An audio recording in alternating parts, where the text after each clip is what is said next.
Hello and welcome you all to the lecture series of Analog and Digital Communication. I, Deepak Balodi, would like to welcome you all and just to summarize what we have covered so far, um, that we have seen the what is the major block diagram, main block diagram of the communication system in both analog and digital perspective, and we have also cautioned that any of the block diagram may not replicate or exactly be the same as we see in literatures or in other resources, क्योंकि वो थोड़ा थोड़ा हर जगह का फ़र्क होता है, but the major concepts and the operations remain the same, वो लगभग वही रहते हैं, यानी एक source and then modulation and then at the receiver side we have demodulation and some filtering, low pass filtering kind of thing.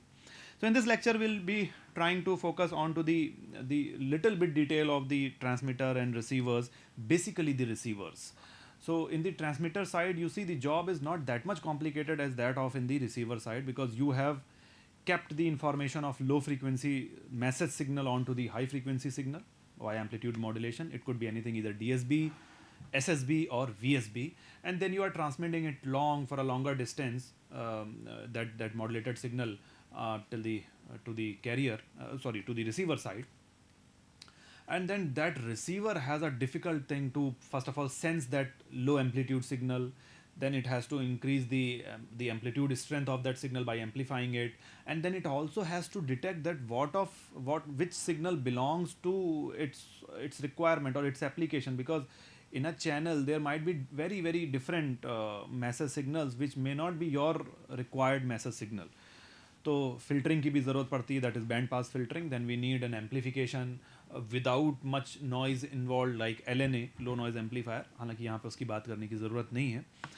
Then we need a demodulation. तो demodulation ही overall reception है या receiver है ऐसा लगता है, but it's a very small part of overall the receiver process, receiving process.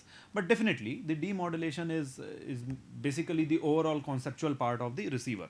तो ज़्यादातर फोकस उस पर होगा, बट हम देखेंगे और भी किन चीज़ों की ज़रूरत रिसीवर में हमको होगी. So we'll look the transceiver architecture, and transceiver means it's a combination of transmitter receiver, because if you take the example of our cell phone, we do not only have a transmitter, in parallel we also have a receiver there, or so in collaboration if a single system is employing both a transmitter and a receiver is called transceiver. Then we'll look at the AM transmitter design and then the receiver design, and then direct conversion, homodyne receiver and heterodyne receivers, and frequency division multiplexing. So the transceivers are basically, as I said, they combine both the transmitter part and the receiver part, and the major in two ways I have shown. आप किसी भी एक को refer कर सकते हैं. जैसे कि हम देखें ये पूरा एक ही ब्लॉक के अंदर एक कंप्लीट सिस्टम या सेल फोन के अंदर एम्प्लॉयड है, जहाँ पे अगर हम ट्रांसमीटर देखें तो हम स्पीच सिग्नल से हम जा रहे हैं और उसको फिर फ्रीक्वेंसी डोमेन में शिफ्ट कर रहे हैं हाई फ्रीक्वेंसी पे, और हाई फ्रीक्वेंसी पे शिफ्ट करने के बाद यानी this is modulator, this is our modulator. Then after modulator हो सकता है कि हम उस सिग्नल को एक पर्टिकुलर अलोकेट करना चाह रहे हैं फ्रीक्वेंसी में, ताकि बगल में और भी बाकी मैसेजेस आ पाएँ, तो we may use a band pass filter for that purpose only. And also after modulation you may have a tailing effect of your spectrum, क्योंकि बगल में दूसरे भी चैनल्स आने वाले हैं. You see it is like this only. तो अगर आपने इसको FC पे शिफ्ट तो कर दिया है मैसेज को, लेकिन it has a telling effect, और बगल में आपको एक दूसरा सिग्नल भी सुपर इम्पोज करना है, तो you need to curtail the tell.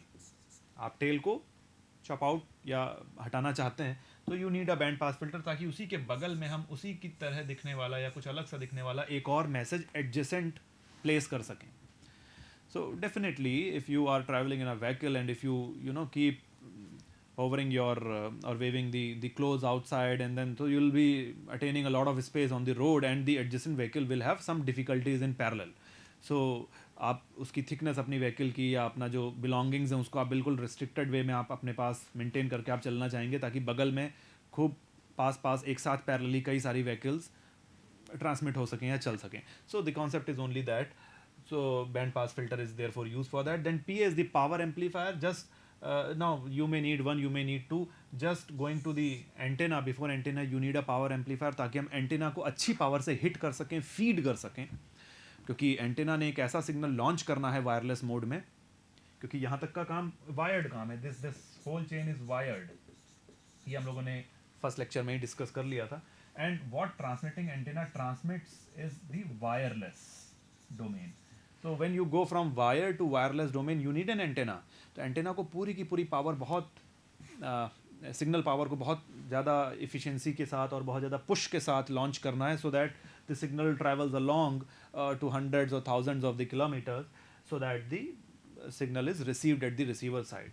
So for that you need to drive it with a power amplifier. So power amplifier, which is in short written as PA here, is required. Then the opposite is receiver. So you may have a combined antenna. एक single antenna भी आजकल smart transceiver systems में एक combined antenna होता है. I think yeah, there we have a combined antenna. और उसकी job split करने के लिए कि क्या वो ट्रांसमिटिंग एंटीना का काम कर रहा है या रिसीविंग एंटीना का काम कर रहा है, इस जॉब को स्प्लिट करने के लिए we may have additionally a SPDT switch और in integrated in RF integrated circuit nowadays we may have a duplexer switch और surface acoustic wave based switch. But यहाँ पे उतना ज़्यादा जानने की ज़रूरत नहीं है. So a switch makes it to be working as either receiving antenna or it as a transmitting antenna. So we can have a single antenna for both the jobs, transmitter and receiver.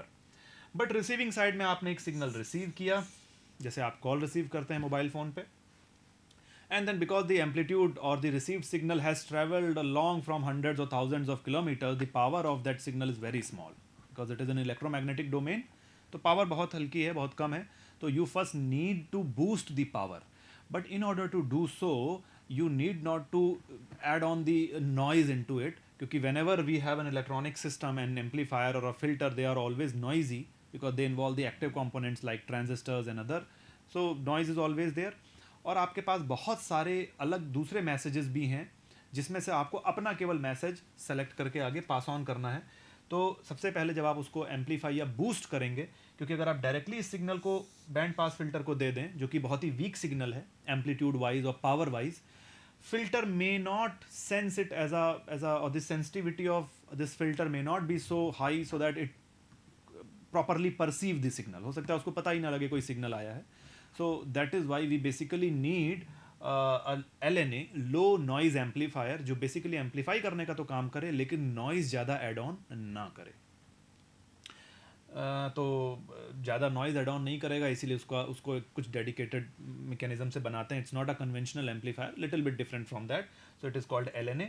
Then we have a band pass filter. जैसा मैंने कहा, now you have lots of signals multiplexed each other, और आपका signal काम का ये है, this is our desired message signal. तो हमको केवल यही निकाल के अगर पास ऑन करना है आगे, तो we need a band pass filter जो कि यहाँ पे प्लेस्ड हो, क्योंकि केवल हमारे सिग्नल को पास कर ले. In frequency spectrum the frequency response of that band pass should look like this, so that it only filters in our desired signal और बाकी को ये फिल्टर आउट कर ले, निकाल दे. तो इसलिए बैंड पास फिल्टर चाहिए, क्योंकि आपको याद रखना है in the wire domain, sorry in the wireless domain, यानी फ्री स्पेस मोड में, वायरलेस मोड में आप ही का सिग्नल ट्रांसमिट नहीं हो रहा है. Lots of other signals are being parallelly transmitted with the concept of frequency division multiplexing, वो हम एंड में देखेंगे आज. तो इसीलिए we need a band pass filter just before you do the actual demodulation. फिर आपको वही डीमॉड्यूलेशन करना है उसी कैरियर से जिससे कि आपने मॉड्यूलेशन किया था, यहाँ नहीं, जहाँ से सिग्नल आ रहा है. So don't get confuse that this local oscillator thankfully is the same in the modulator and demodulator. No, for this received signal the corresponding modulator is at your friend's mobile cell phone which is hundreds and thousands of kilometer away. तो यहाँ भले ही एक local oscillator दिखा लिया गया है, क्योंकि उसी को हम ट्यून करके, आज की डेट में we have very smart tuning techniques thanks to the VCO voltage controlled oscillators and PLL loop, so that we can tune it. तो हम ओरिजिनली एक सिंगल ही ऑसिलेटर ले सकते हैं, like crystal oscillators, because they are very stable as a reference oscillators, and then we can tune it to our desirable frequency. तो यहाँ पे हो सकता है हम अलग फ्रीक्वेंसी पे ट्यून कर रहे हैं, यहाँ पे अलग, both need not to be same. तो that is done by the local oscillator job. And this is again the mixer या मल्टीप्लायर जो कि ऊपर है मॉड्यूलेटर साइड में, ट्रांसमीटर साइड में हम उसको मॉड्यूलेटर कह रहे थे. इसी मल्टीप्लायर या मिक्सर को रिसीवर साइड पे हम डीमॉड्यूलेटर कह देते हैं.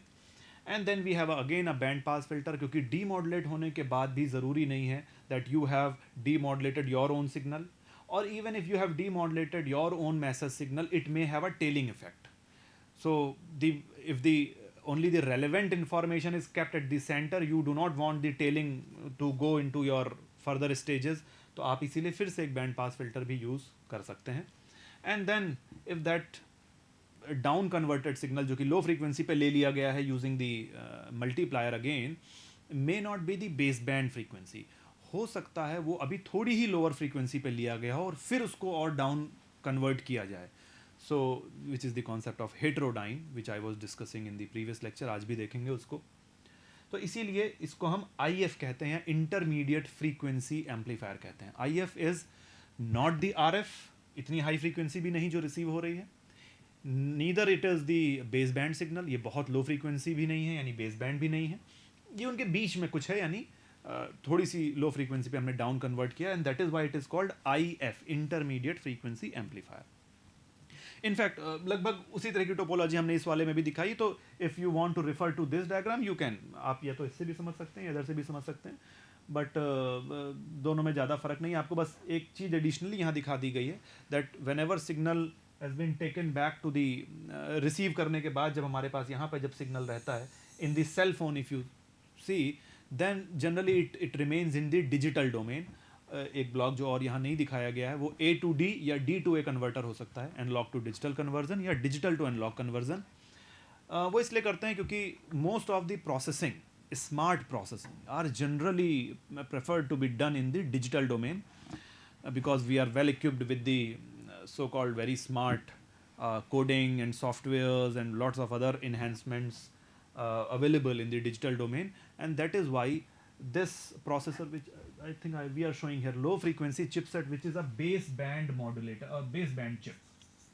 BB is the short form of baseband, और baseband chip होती है. chip का मतलब कि एक separate, एक dedicated electronic segment है जो डिजिटल डोमेन में या बहुत ही लो फ्रीक्वेंसी डोमेन में सिग्नल्स को प्रोसेस कर रहा है. तो ट्रांसमीटर रिसीवर से रिसीव करने के बाद कर रहा है या ट्रांसमीटर में भेजने से पहले कर रहा है. So that is common in both the case. Now only look at the transmitter side, जो कि दोबारा से हमने एक बार और दिखा दिया है. तो उसको अगर आप यहाँ देखना चाहें तो the signal is being received और is being generated from the microphone, जैसे कि हम बात कर रहे हैं यहाँ पे, और हमारा स्पीच सिग्नल हमारे थ्रोट से वाया डायफ्राम ये निकल के it is in the mechanical wave domain, यानी ये इलेक्ट्रोमैग्नेटिक डोमेन नहीं है. तो first we need a transducer जो कि इसको ऑडियो सिग्नल में कन्वर्ट करे. So after that if it is converted, which is done by microphone by the way. So microphone is nothing but it is doing the job of transducer here, जो हम लोग शुरू से transducer कहते आ रहे हैं. So this microphone is converting the speech signal into the electromagnetic domain या voltage current में कन्वर्ट कर रहा है, इलेक्ट्रिकल सिग्नल में कन्वर्ट कर रहा है. And that is a low frequency signal जिसका कि एम्पलीट्यूड या पावर बहुत कम हो सकती है. अभी अगर हम उसको आगे मॉड्यूलेटर में भेजें या प्रोसेस करें, then the power may not be very high enough to drive the successive stages. So therefore we need to first amplify the power of it. So हम उसको amplify कर देते हैं ऑडियो एम्पलीफायर के through, and then we do the amplitude modulation and RF power amplifier and all. So basically this is nothing but the oscillator. तो लगभग ये वही चीज़ बनी हुई है जो हमने भी पिछले स्लाइड में हमने ट्रांसमीटर में देखी थी. तो step wise we have indicated that what are 3 major steps. तो कैरियर जनरेट करके हम एक कैरियर सिग्नल जिसको हम CT कहते आए हैं अभी तक, a high frequency carrier signal is generated, then carrier signal is being modulated with the message signal. So this is nothing but message signal. So MT into CT is being done, and before sending it to the antenna and launching it in the space, we need to do a power amplification again, क्योंकि ये जो MT into CT यहाँ मिलेगा हमको multiplication, amplitude modulated wave AM, जिसको हम DSB SC, DSB plus C, SSB, VSB कई format में रिप्रेजेंट कर सकते हैं. तो the power is very small. तो एंटेना को फीड करने से पहले we need a power amplifier, जिसको हमने PA कहा था पिछली स्लाइड में. It is the same thing. तो एक और फ़ायदा है, कई बार आप एक ही कॉन्सेप्ट को अगर 2, 3, 5, 6 ब्लॉक डायग्राम में अलग अलग तरीके से देखते हैं तो क्लैरिटी एक्चुअली और अच्छी हो जाती है. तो I would always urge you to do the same practice. Now a slightly different thing for SSB. तो जैसा मैंने कहा, the overall blocks remain the same. मोटा मोटा कॉन्सेप्ट सबका लगभग एक ही रहता है. थोड़े बहुत चेंजेस के साथ हम DSB मॉड्यूलेटर या DSB ट्रांसमीटर को SSB ट्रांसमीटर भी कह सकते हैं. Like you see this is this is nothing but giving the CT from here. This is nothing but giving MT from here, message signal. तो अब की बार बस ऊपर नीचे का फ़र्क है, मैसेज यहाँ से आ रहा होता था पहले और CT यहाँ से, आप कैसे भी कर लें उससे फ़र्क नहीं पड़ता है. So CT into MT and this is side band filter now, जो कि एक ही साइड बैंड को यानी या तो अपर साइड बैंड को USB को या LSB को रिटेन करता है, बाकी को चॉप आउट करके आगे भेजने की कोशिश करता है. But then we again need a mixer, क्योंकि you have to properly place it at high frequency. आपको वो कहीं भी प्लेस नहीं कर देना है. तो there is an additional requirement of the mixer, because the single sideband has to be clubbed with the for the VSB transmission or for standalone transmission. You need to properly plan it to a particular frequency range. इसीलिए we basically need one more multiplier or a mixer kind of thing. Then again this is driver amplifier, या जिसको हम PA कह रहे हैं, power amplifier. One more power amplifier additionally is required. So you see with a certain additional block or this, the whole major concept can be shifted to the SSB transmitter. तो इसीलिए अलग से हमें SSB, VSB या DSB transmitter या receiver अलग अलग पढ़ने की ज़रूरत नहीं है. We can overall concept can be clubbed और we can call AM AM transmitter और AM रिसीवर्स. एक फ़र्क और होता है, there is called a low level modulation and a high level modulation. As you can see it is very well mentioned that in low level modulation generally the modulation is the generated AM signal is amplified after the modulation. तो पहले हम modulation या उसका जो high frequency में conversion है वो पहले ही कर लेते हैं और उसके बाद हम उसको एम्पलीफाई करके सक्सेसिव स्टेजेस में करते हैं. So the modulator need not to handle the high frequency high power. तो this is a low level modulation. But if you do the amplification job first, आप अपने लो फ्रीक्वेंसी कैरियर को या low frequency message signal को आप पहले ही amplify कर लें और फिर उसको एंड में कहीं मॉड्यूलेट करें लॉन्च करने से पहले. तो modulator should be capable of handling the high power and then that is known as high level modulation. So the stable RF source, buffer amplifier and the consecutive other RF blocks like the power amplifiers, they remain same for both low level and high level. Just the difference is आप modulation main modulation से पहले ही ये सारा amplification कर ले रहे हैं या बाद में करते हैं. तो इसके हिसाब से भी इन दोनों में फ़र्क है. But because all the processes remain the same, just their placement is little bit different. There is a differentiation in high and low level modulation. So again we'll try to leave that apart and we'll try to focus on the major concepts of the reception, the receiver side. So the overall broad level AM receiver architecture is this, where we have already said in the first slide that this is the receiving antenna which is receiving the signal. high frequency signal आ रहा है और हमें मालूम है कि वो shape में या कुछ इस type का amplitude modulated wave है, which is again if I try to write, this is nothing but MT into CT. CT is AC cos omega CT.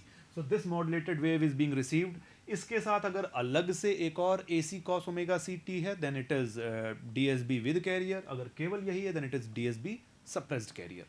वो आप लोगों को मालूम है. And then that is being received here and we know that we are not only receiving this. One signal is this, another could be, it could be M1T plus we may have M2T at some different frequency cos omega C2T.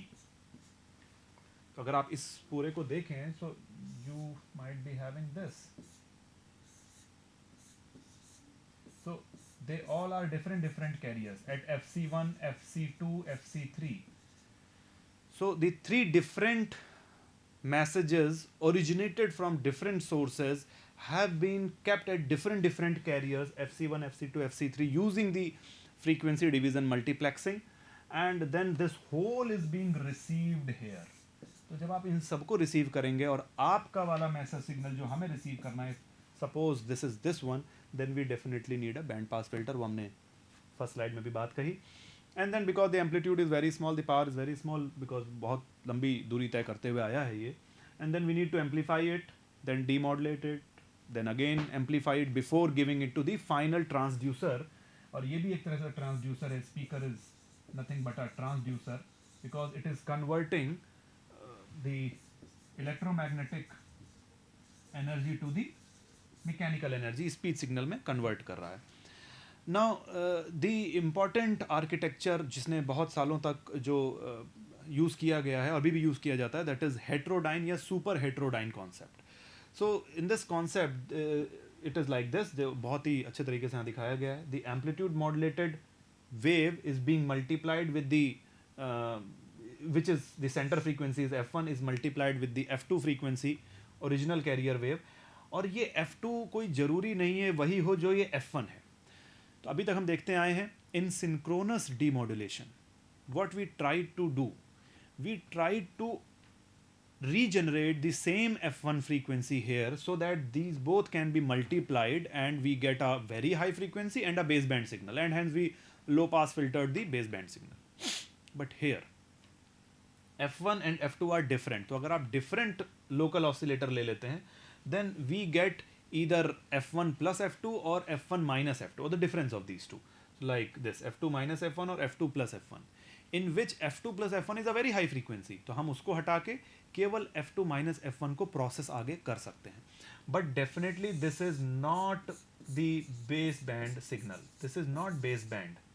ये baseband नहीं है, ये अभी भी high frequency पे है, इसीलिए this is called intermediate frequency IF signal.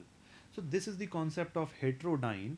जैसा कि यहाँ इसका origin बताया गया है कि different powers को यानी different stages में आप इस concept को आगे ले जाएं. केवल एक ही बार में सिग्नल को सीधे सीधे बेस बैंड पर ना लाके you take it to certain intermediate frequency, then to one more intermediate frequency, and then finally to baseband. Not directly, क्योंकि अगर आपको directly चाहिए होगा तो आपको coherent detection करना पड़ेगा, यानी आपको exactly उसी frequency और phase का carrier generate करना पड़ेगा. Then you need a PLL basically. So if you want to avoid it, you can do it different in different frequency shifts. आप अलग अलग frequency की shifting में कर सकते हैं. So this is the concept of heterodyne, or we call it super heterodyne also. So the IF amplifier here are used because you see again the same thing has been shown but in a detailed view.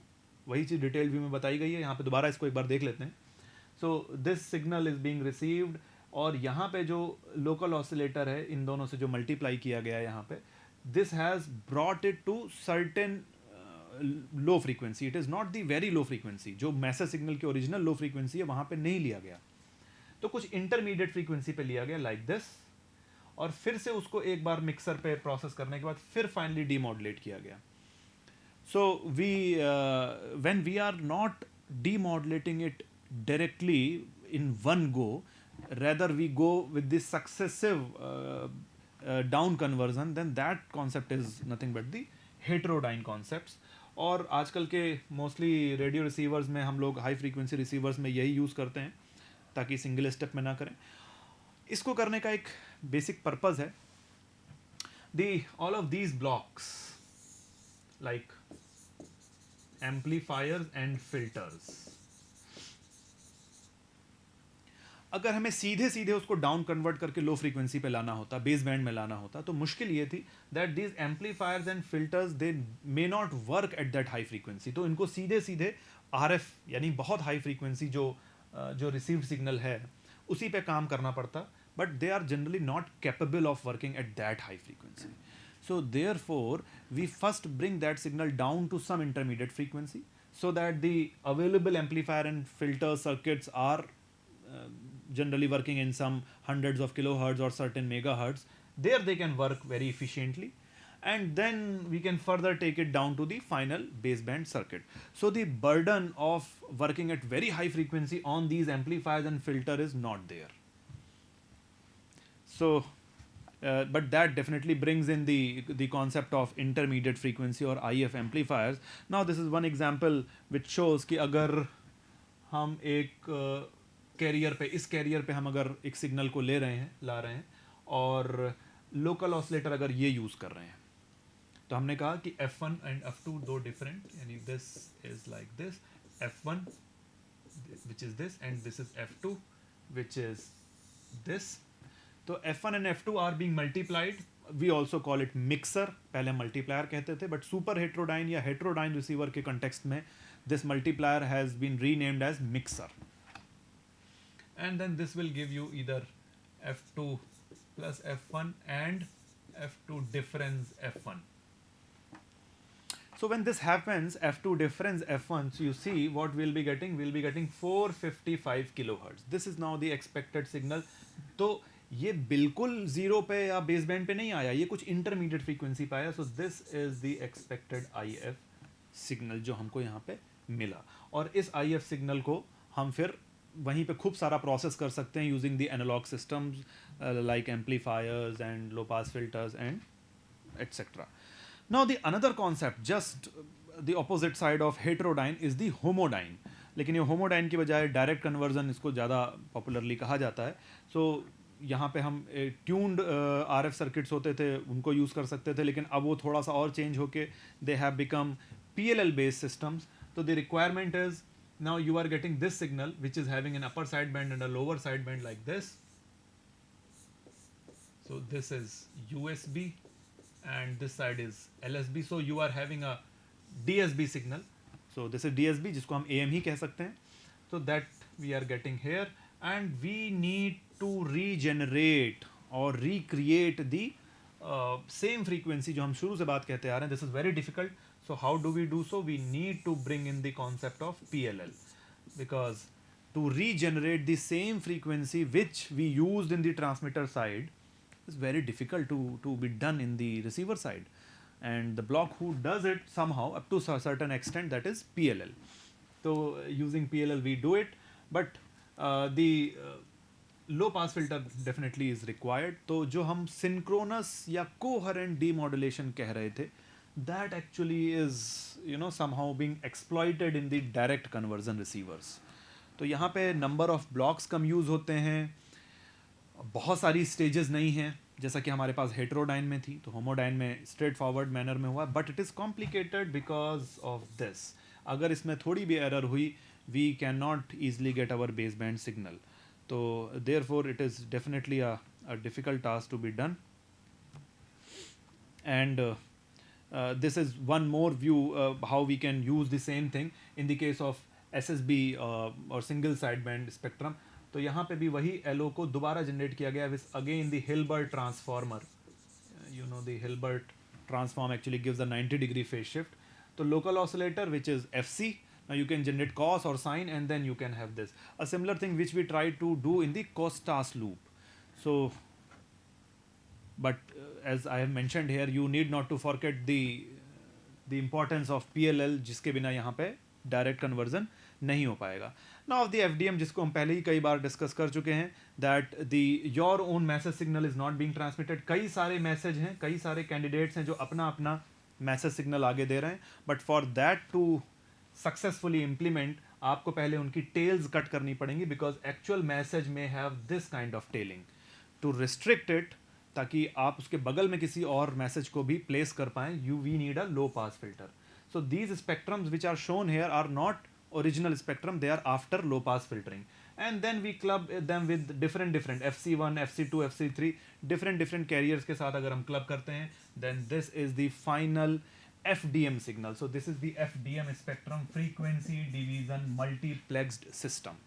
तो FDM signal कई सारे, अब यहाँ पे हालांकि SSB का case दिखाया गया, यही आप DSB का भी केस ले सकते थे. तो पहले सिग्नल मैसेज सिग्नल की SSB, दूसरे M2 मैसेज सिग्नल की SSB, और तीसरे M3 मैसेज सिग्नल के SSB, तीनों को हमने हाई फ्रीक्वेंसी पे एक के बगल में एक प्लेस कर दिया है, and that has been possible only due to the frequency division multiplexing concepts. And receiver side पे अगर आपको डी मल्टीप्लेक्स करना है, यानी आपको सब अलग अलग कर लेने हैं, तो फिर से you need again the same XC1, XC2 and X3 signal, यानी सेम मैसेज सिग्नल चाहिए. तो फिर से हमें उसी तरह के तीनों कैरियर चाहिए होंगे जो हमें पहले भी यूज़ किए हैं, यानी these 3 oscillators are required again of the same value FC1, FC2 and FC3, and hence we will be doing successfully the frequency demodulation or demultiplexing. तो ये demultiplexing है, अलग अलग नीचे lower frequency पे वापस deconvert कर लेना. So due to this one example is also shown कि अगर आपका 3 मेगाहर्ट्ज़ का अगर पूरा बैंड है, तो आप एक किलो हर्ट्ज़ के बहुत सारे 1000 सिग्नल या 3000 सिग्नल आप प्लेस कर सकते हैं. So with this, thank you, and this completes the complete unit of the introduction to amplitude modulation and different types of it, and the AM transmitter and receiver circuits. In the next session, we'll be looking some angle modulation techniques and further. So thank you for this. We'll meet again.